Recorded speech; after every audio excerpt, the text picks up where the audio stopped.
Uang koin Rp500 senilai Rp70 juta jatuh dari bis berhamburan di jalan. Video sejumlah warga memunguti uang logam yang berserakan di jalan diunggah salah satu kanal YouTube dan menjadi perbincangan warga.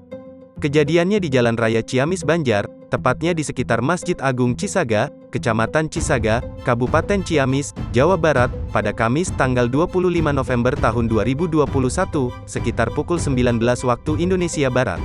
Salah satu saksi mata kejadian, Tantan Arisyanto, anggota Taruna Siaga Bencana, Tagana, Kabupaten Ciamis yang kebetulan ada di lokasi, menceritakan, uang logam jatuh dari bagasi sebuah bus angkutan umum Budiman. Bis itu datang dari arah Ciamis Kota menuju Kota Banjar. Ketika di tikungan dekat Masjid Agung Cisaga, bagasi sebelah kiri bis terbuka sehingga uang logam yang ada di bagasi berjatuhan ke jalan. Enggak tahu bagasinya lupa dikunci atau gimana, sehingga pintu bagasi terbuka dan barang di dalam bagasi jatuh keluar, kata Tantan. Uang logam yang jatuh itu berupa koin pecahan Rp500. Saat tahu ada uang terjatuh dan berserakan di jalan raya, belasan warga setempat berinisiatif memungut uang untuk dikumpulkan. Uangnya sekitar Rp70 juta, kata Tantan. Saat lagi mengumpulkan uang, lanjut Tantan, ada kondektur bis datang dan ikut mengumpulkan uang logam. Setelah terkumpul uang itu langsung dibawa oleh kondektur tersebut.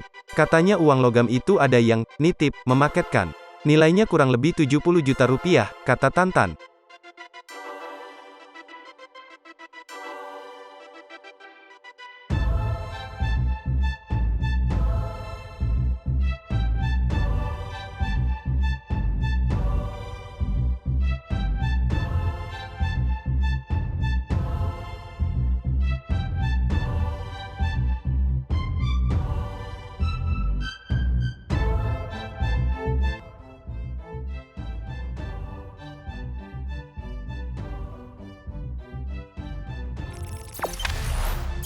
Jangan lupa subscribe, share, komen, dan like ya.